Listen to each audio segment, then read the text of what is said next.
Messieurs, bienvenue à cette nouvelle session d'information sur votre chaîne. D'abord, cette information, le chef de l'État, Félix-Antoine Tshisekedi Tshilombo, à la tête d'une délégation restreinte congolaise, a mené de discussions bilatérales entre la République démocratique du Congo et les USA, représentés par le secrétaire d'État Anthony Blinken. Les échanges ont porté sur la situation sécuritaire dans l'est de la République démocratique du Congo suite à l'agression de terroristes du M23 soutenus par le Rwanda. La RDC demande aux USA de s'y impliquer davantage. Gisèle Etoko pour la suite.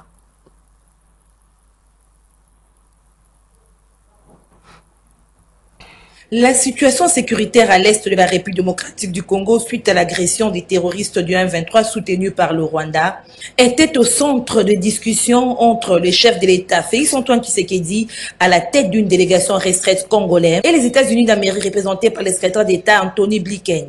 En effet, la République démocratique du Congo demande aux États-Unis de s'impliquer davantage dans la résolution de ce conflit, notamment en prenant des sanctions contre le Rwanda qui soutient le M23. Les deux parties ont réitéré leur soutien aux deux processus diplomatiques que sont le processus de Nairobi et la feuille de route de Luanda. Les deux pays exigent l'application sans condition des résolutions du mini-sommet de Luanda du 23 novembre instaurant un cessez-le-feu immédiat et le retrait du M23 des positions qu'il occupe en République démocratique du Congo.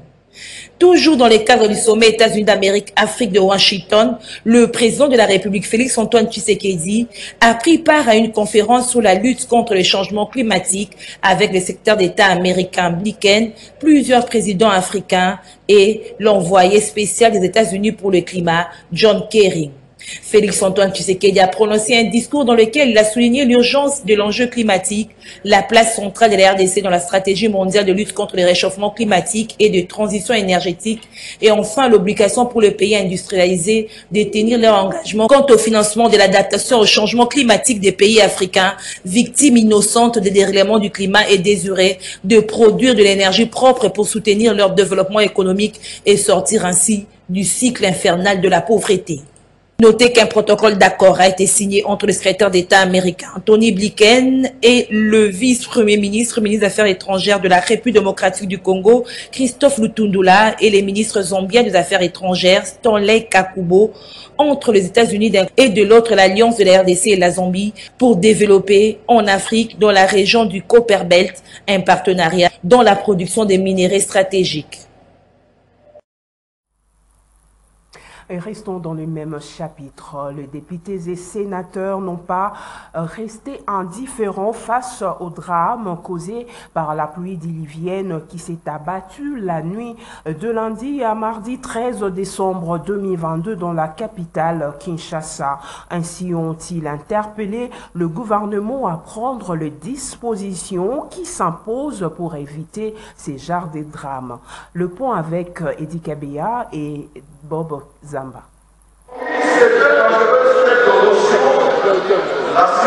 La représentation nationale très indignée suite au drame survenu après la pluie torrentielle qui s'est abattue dans la capitale ayant occasionné mort d'hommes et d'importants dégâts matériels. La majorité des députés nationaux et sénateurs interpellent donc le gouvernement de la République démocratique du Congo. Je suis très fâché et je suis affecté. Parce que je me dis, pour moi, perdre une centaine de personnes comme ça, c'est une perte énorme et gratuite. C'est vrai que nous sommes maintenant dans la période des changements climatiques, et donc je sais que parmi les dégâts, les effets négatifs des changements climatiques, on note les inondations. Et donc, on peut prendre des dispositions, mais on peut quand même vivre dans ces inondations. Sauf que pour moi, ce qui m'énerve, c'est que je me dis, on aurait pu réduire ces effets de ces inondations. On aurait pu limiter les dégâts ou limiter le nombre de morts.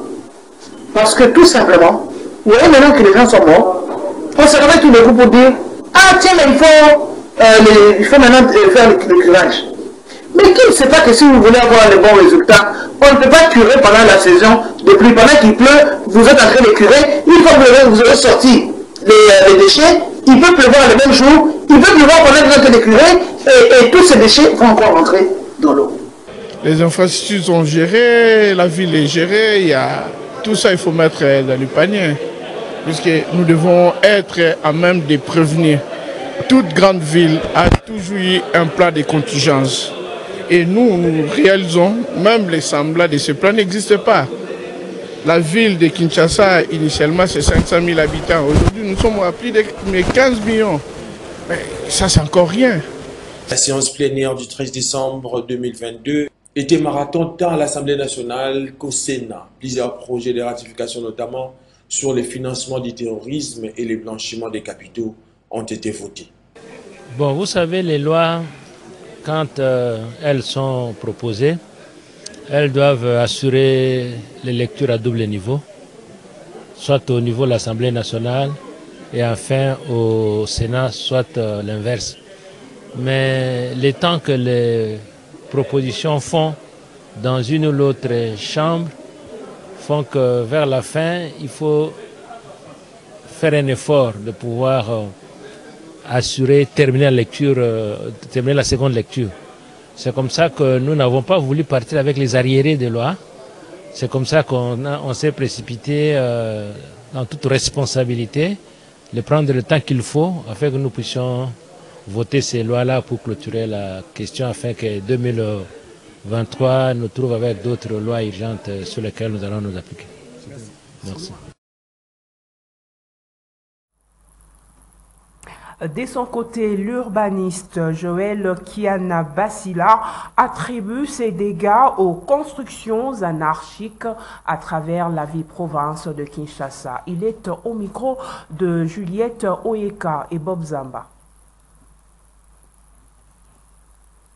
Plusieurs causes sont dues à ces différentes catastrophes que nous avons observées pendant ces 2 jours de fortes pluies. Nous devons comprendre que les pluies, sinon les inondations, sont des phénomènes normaux. On ne peut pas interdire la pluie, on ne peut pas interdire les inondations. Quand il y a une forte pluie et le résultat, il y a de fortes inondations. Et ces fortes pluies, sinon ces fortes inondations, se font d'abord au-delà de la nature de la ville de Kinshasa. Kinshasa est bâtie sur une plaine. En termes hydrographiques, Kinshasa couvre pratiquement une vingtaine de rivières et de cours d'eau. Et ce qui fait que quand il y a une forte pluie, il faut toujours qu'il y ait un débordement des rivières. Et au regard de l'organisation spatiale de la ville de Kinshasa, où on observe pratiquement 40% des maisons qui sont construites anarchiquement, dans des lits, des rivières, dans des zones non appropriées, dans des collecteurs. Et ce qui pose ce sérieux problème, quand il y a une forte pluie, il y a la difficulté de faire évacuer les eaux de façon abondante. C'est ça vraiment le vrai problème. La nature de la ville de Kinshasa et au regard de la mauvaise organisation spatiale de la ville. Les solutions envisageables, elles sont nombreuses, madame. Pour le cas de Kinshasa, je dirais ceci, la ville se repose sur un document de référence qu'on appelle un plan d'urbanisme, que la ville dispose d'ailleurs. Je cite le schéma d'orientation stratégique de l'agglomération quinoise. C'est ce document d'orientation qui organise la ville par rapport à sa vision, par rapport à son extension. Et il y a une deuxième solution qui est toujours envisageable, c'est le respect des normes urbanistiques. Tant qu'on n'aura pas à respecter les normes, là où on a interdit de construire, vous construisez. Là où l'État interdit, l'État organise encore. Là où l'État lui-même interdit, l'État octroie de permis de construire dans des zones non appropriées, dans les lignes à haute tension, dans les lignes de chemin de fer, dans les lits de cours d'eau. Et c'est ce qui pose problème. Et puis la coalition Lamuka, à travers son communicateur Prince Epengue, a présenté les condoléances aux familles de victimes de la pluie diluvienne qui s'est abattue la nuit de lundi à mardi 13 décembre dans la ville-province de Kinshasa. Pour ces derniers, ces drames pourraient être évités et si, dit-il, le gouvernement congolais avait la politique de la prévention. Prince Epengue est joint au téléphone par Dorcas Vanni. Évidemment que la coalition Lamuka et son coordonnateur, président élu Martin Fayulu, présente les condoléances les plus attristées aux familles de plus de 120 Congolais morts suite aux semaines. Cependant, depuis 2014, rien n'a été fait comme réforme en termes d'urbanisation de la ville, d'assainissement, en termes de curage. 90% des rivières de Kinshasa ne sont pas curées. 90% des caniveaux sont bouchés. L'autorité n'a rien fait en matière d'interdiction de construction anarchique. Au sein de la coalition Lamuka, nous pensons que le régime de M. Félix Tshilombo doit s'assumer, gouverner, se prévoir. Il n'avait rien prévu. L'autorité urbaine passe tout son temps à chanter et à danser. M. Ngobila ne fait que des chants et des danses à la gloire de M. Félix Tshilombo au lieu de s'atteler à la tâche pour laquelle il a été placé à la tête de la ville. Toujours dans le même chapitre de réaction, Jean-Marie Béa, analyste politique, pense que le pouvoir en place doit organiser le secteur de l'urbanisme afin de résoudre cette situation des inondations dans la ville-province de Kinshasa. Dadi Loindamo. On peut dire que ce qui nous arrive, c'est prévisible. Parce qu'il y a belle lurette, il y a un moment que les travaux d'urbanisme et même le ministère lui-même est délaissé. Je prendrai les cas par exemple à l'époque de Mata Tamponio. Ces ministères, donc il y avait les ministres qui s'occupaient en même temps de l'aménagement du territoire, en même temps de l'habitat et urbanisme, et en même temps de l'infrastructure, et en même temps aussi ils s'occupaient des travaux publics. Donc ça libère Toto. Alors, qu'est-ce que les ministres là peuvent choisir entre tous ces tâches qu'il a? Donc aujourd'hui, je pense que oui, il y a de quoi poser la question au ministre d'urbanisme actuel. Quelles sont des propositions, quels sont les travaux qu'il a fait, mais en même temps, c'est délaissé depuis un moment. C'est délaissé depuis un moment. Une ville doit avoir toujours un plan d'urbanisme, un plan d'aménagement, et c'est là, comme ça, on peut éviter des morts qu'on a connus, comme si on était encore dans les temps anciens. Félix Tshisekedi n'est pas responsable d'une catastrophe naturelle. Mais en même temps, vous avez vu, depuis que les pluies ont commencé, il a toujours été là. D'ailleurs, vous vous souvenez, à l'époque, je sais pas, il y a une année, 2 ans, il est allé vers les sinistrés. Mais en même temps, il a poussé ses cris à ce que les constructions anarchiques, oui, soient donc écartées. Mais personne ne les suit. Personne ne s'y met. Il ne peut qu'à lui-même pas tout faire. Donc, il faudrait qu'il a d'ailleurs, il faut dire la vérité que c'est sous son mandat qu'il a donné l'impulsion en scindant l'aménagement du territoire et l'urbanisme, comme on le constate là. On change de chapitre. À présent, l'accueil du président national du mouvement de libération du Congo MLC, Jean-Pierre Bemba Gombo, à la fédération du Funa 1. Voilà le principe sujet au cours duquel Edi Iyeli, président de la dite fédération, a sensibilisé les membres communaux ainsi que les quartiers. Suivez. La rencontre a mis aux prises le week-end dernier le président fédéral du MLC Funa 1, Edi Iyeli, avec le comité communaux et ceux des quartiers. Les préparatifs de l'accueil du président national dans cette fédération du MLC étaient à l'ordre du jour de ces rassemblements. Edi Iyeli tient à la réussite de cet événement, d'où la mobilisation doit être démise.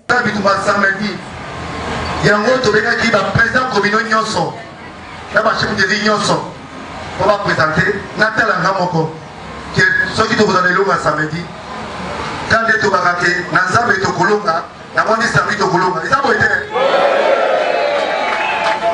Et c'est la Kinshasa, Matokoya Misuna Funa et Bazali. Est-ce que tu connais M. Bazali? Il faut tout ça, les locaux. Il faut tout dans Liboso, le Gouma est, bah oui, il faut pas banda. Parce qu'il y a un temps. Dans ce pays, samedi, moi, je n'ai jamais vu ma Congo. Abi, il dit, il nous a dit, c'est dans Guigui, dans Terre Bondo. Tous les certains Gongawana, tous les certains qui Funa et Smibi à Kinshasa. Et ça, vous êtes, Eddie Iyeli a en outre abordé la question de l'opération prochaine de l'identification des électeurs pour laquelle il a appelé à un enrôlement massif de tous les cadres, membres et sympathisants du MLC, question de permettre à ces partis chers à Jean-Pierre Bemba de rafler les sièges qui seront mis à compétition. Merci beaucoup. Message n'a pas lancé na bande à Funa, tous a déjà mobilisé, tous a prêt. Pour la toque de coups à un président national Nabiso, à comment effort, il y a président fédéral Nabiso et Dieli, à comment on a casse dans le terrain, parce que Biso va communaux naïe, n'a pas chef de riz, tous a déjà prêt pour la coups à un président Nabiso. Et puis la commune politique du mouvement de libération du Congo, MLC Ngiri, dirigée par Dieudonné Epanga, était en matinée politique le week-end dernier. Il était question pour le numéro 1 de la section Ngiri du MLC de sensibiliser les militantes et militants en vue d'accueillir avec faste le président national du mouvement de libération du Congo, MLC Jean-Pierre Bemba Gombo, ce samedi 17 décembre 2022, qui est en sa deuxième phase de la tournée de fédération de la ville-province de Kinshasa. Maxime Makabou et Dadi Kousaka. La commune politique du MLC Ngiri s'apprête déjà à accueillir le chairman du mouvement de libération du Congo, Jean-Pierre Bemba, en sa deuxième phase de la tournée de fédération de la ville de Kinshasa. Ainsi, Dieudonné Epanga, président communal MLC Ngiri, a sensibilisé le week-end dernier les militantes et militants du MLC à réserver un accueil délirant à son président national Jean-Pierre Bemba. Se joignant au message de son leader, Dieudonné Epanga a profité pour lancer un appel aux Congolaises et Congolais de s'enrôler massivement en perspective des échéances électorales prévues en 2023. Et comme vous le savez, le président national du parti Jean-Pierre Bemba va effectuer encore une fois pour la deuxième fois les rondes à travers les fédérations. Et la fédération de Funa 1 a été retenue comme la fédération pilote pour cette deuxième ronde, soit la visite du président national. Et cette fois-ci, le président national, il sera en face du président des cellules et leur comité, comme il avait promis. Alors, pour nous, comme président communal, la commune politique de Ngiringiri à Sosa, il était important que nous puissions d'abord mobiliser tous les cadres, ce sont les cadres du parti. Le président s'est rassuré d'abord auprès de ce président, du président de cellules, à travers leur comité, de voir d'abord tous ces membres. Puisque nous avons reçu d'abord le liste que nous avons transmis au niveau de la fédération, il est aussi important de voir, d'abord, rencontrer aussi le président de cellules ainsi que leurs membres de comité. Puisque vous le savez que demain, ils seront reçus également par le président fédéral Eddie Iyeli. Alors, c'est cette rencontre que nous avons voulu organiser pour être sûr de ce membre que nous avons vu, que nous avons reçu le liste il n'y a pas longtemps. Alors, ceci entre dans le cadre également des stratégies politiques que le MLC est en train de mettre en place pour se préparer à ce qui concerne les échéances électorales de 2023 qui s'approchent, comme je l'avais dit la fois passée. Donc, le MLC sera là comme la partie prenante. Alors, il était important que nous puissions mettre tout cela. C'est la politique que le président national Jean-Pierre Bemba a mis en place pour que toutes les structures puissent être en mouvement. Le MLC se redynamise du jour le jour dans les quatre coins de la capitale Kinshasa. Processus de Nairobi pour la paix en République démocratique du Congo, l'Union de républicains à travers son président national Norbert Louyeye le qualifie d'échec. Ainsi appelle-t-il la communauté internationale de se saisir du dossier pour désigner un médiateur neutre qui doit rester dans la logique telle que définie dans l'accord cadre d'Addis Abeba et la résolution 2098 suite du Conseil de sécurité des Nations Unies. Gisèle Etoko. Face à ce qui qualifie d'échec des assises de Nairobi, le président de l'Union des Républicains, Norbert Luyeye, appelle à la désignation d'un médiateur neutre qui doit rester dans la logique telle que définie dans l'accord cadre d'Addis Abeba et la résolution 2098 du Conseil de sécurité des Nations Unies.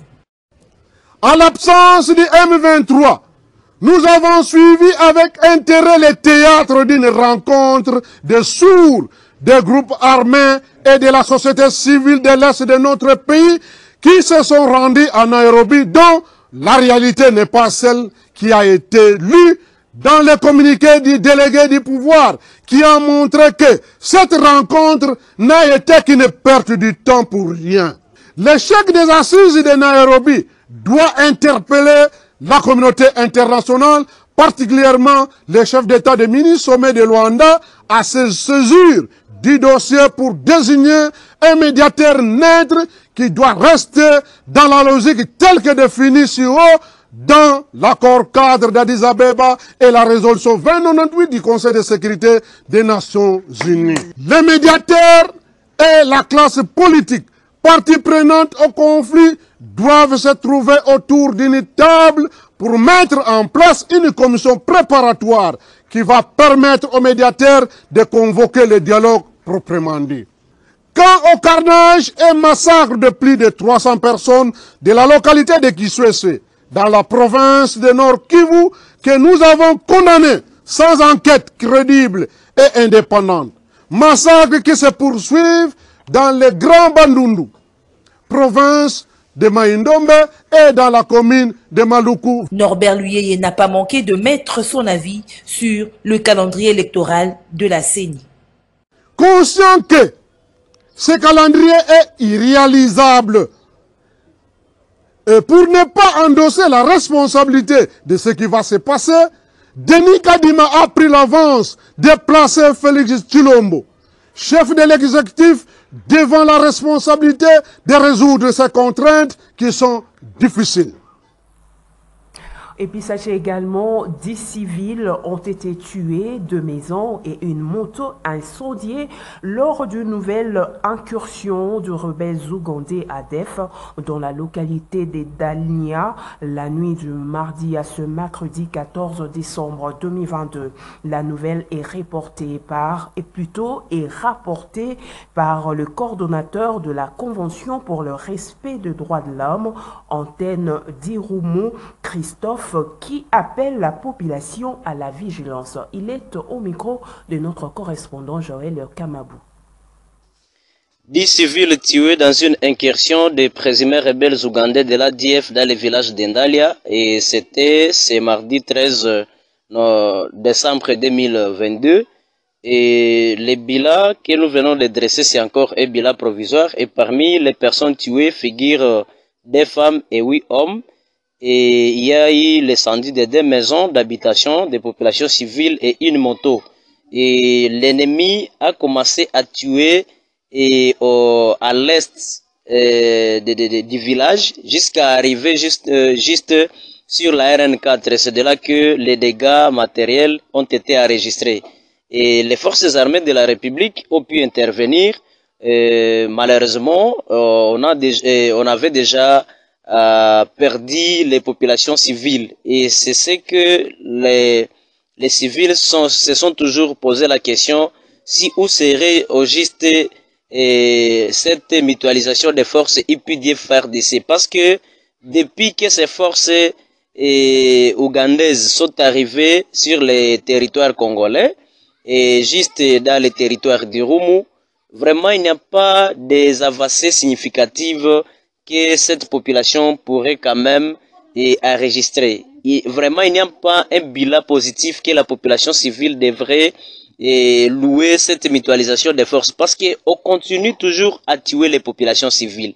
Mais malheureusement, avec cette force, quand nous avions suivi la déclaration du président ougandais Museveni, qui lui-même s'était donné l'audace de se prononcer pour dire même si ces ADF pourraient arriver à Kisangani, et lui sera à mesure de les traquer. Mais malheureusement, c'est pourquoi nous pensons peut-être et avec notre gouvernement congolais, s'il devrait appuyer nos forces armées de la République à logistique et à hommes, parce que l'effectif, souvent nous avons toujours dénoncé aussi les camps de l'effectif de nos militaires sur terrain. Mais malheureusement, voilà que les vies des populations civiles continuent à être piétinées. Ce sont les civils congolais qui sont en train d'être tués. Et nous déplorons aussi parce qu'il y a eu un militaire de la FRDC qui a été blessé. Et ce matin, mercredi 14, et quand on était dans une fouille, il a piétiné dans une mine qui a été laissée par ces présumés rebelles ougandais de l'ADF, raison pour laquelle nous appelons la population civile de demeurer toujours trop vigilante, parce que l'ennemi ADF a pris d'autres mécanismes, il a commencé à laisser des mines.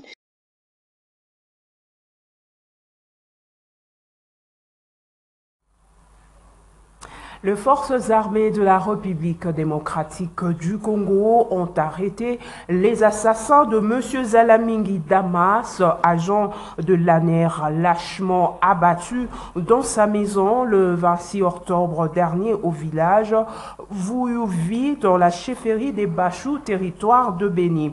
En croire le porte-parole des opérations Sokola en Grand Nord, les capitaines Anthony Mwalouchaï, les deux assaillants, ont avoué leurs crimes. Suivez. Tout s'est passé hier, c'était dans les après-midi, lors des opérations de recherche et de démantèlement, parce que nous avons déjà eu les renseignements sur ces deux assassins de nos agents de l'ANER. Mais Dieu merci, c'était aux alentours des 13 heures que ces assassins en sont tombés entre les mains de nos services et nous les avons arrêtés. Pour l'instant, ils sont en route vers la ville de Béni pour être exploités. Mais je vous assure que ces assassins sont les enfants d'humiliés qui connaissaient mieux la résidence de notre agent de renseignement et ils sont passés aux aveux. Ils sont encore membres actifs du groupe Mai Mai Bana Banateseka. Et malheureusement, ce groupe qui a été créé pour non seulement s'attaquer aux forces de l'ordre, mais aussi s'attaquer à la population paisible. 2 journées sans taxi ont été décrétées par la plateforme Les associations de taximens à Béni. Du 19 au 20 décembre 2022, tous les taximens de moto couvrant sur l'ensemble du Grand Nord de la province du Nord Kivu vont sécher les activités. Objectif, pousser le gouvernement congolais à agir en faveur de la population victime de l'insécurité à l'est du pays. Une décision prise à l'issue de l'assemblée de ces organisations. Suivez. Pendant ces 2 jours, tout service de taxi ne sera pas exercé et tout taximan reste chez lui en train de méditer et réfléchir sur les sorts de nos taximens tués et portés disparus pendant qu'ils exerçaient leur noble mission, celle de transport des personnes et de leurs biens. À cet effet, une commission de discipline sera mise en marche pour dénicher et traquer tout taximan qui va outrepasser la mesure et va subir une sanction irrélative. C'est pourquoi les plateformes des taximens du Grand Nord Kivu exigent ce qui suit. 1. La suppression immédiate de toutes les barrières illicites érigées par les forces armées de la République démocratique du Congo, FARDC, qui rassemblent les taximens à leur demandant le frais de café alors que ces éléments sont payés par le gouvernement congolais. 2.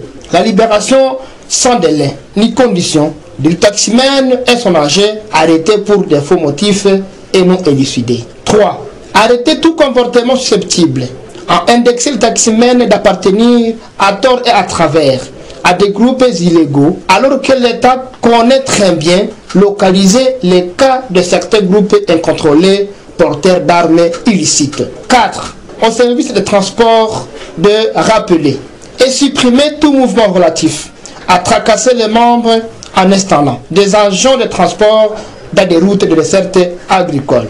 5. Interpellant aussi les opérateurs économiques et le gouvernement congolais à trouver un consensus sur le prix du carburant qui ne cesse de galoper à chaque minute. Il est anormal qu'un opérateur économique se réveille de sa maison, commencer à fixer un prix des produits selon ses sentiments, tel le cas pour les pétroliers qui profitent des petits faits comme l'effondrement d'un pont ou bien autres incidents, alors qu'on suppose que les stocks restent toujours à bon équilibre.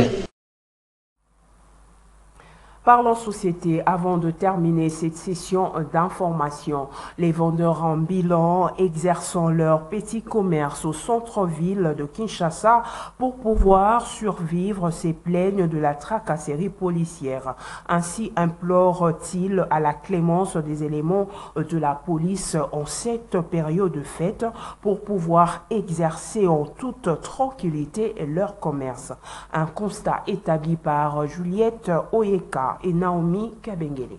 Trouver un emploi à Kinshasa est un véritable casse-tête. Diplômés, campés, instruits, cadres universitaires ou autodidactes, tous sont à la recherche du boulot, mais c'est sans compter avec le nombre insuffisant des entreprises. Et face à cette situation, l'article 15, cette maxime qui définit le système de débrouillardise en place au Congo est appliqué par chaque Congolais. Cependant, les vendeurs ambulants, communément appelés chaïrs, qui vendent une diversité d'articles à la criée au centre-ville de Kinshasa pour pouvoir survivre, font objet ce jour des tracasseries policières, d'où leurs inquiétudes.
Notez que la police nationale congolaise traque depuis lors les vendeurs ambulants sur le principal acteur de la commune de la Gombe sur décision du gouverneur de la ville de Kinshasa.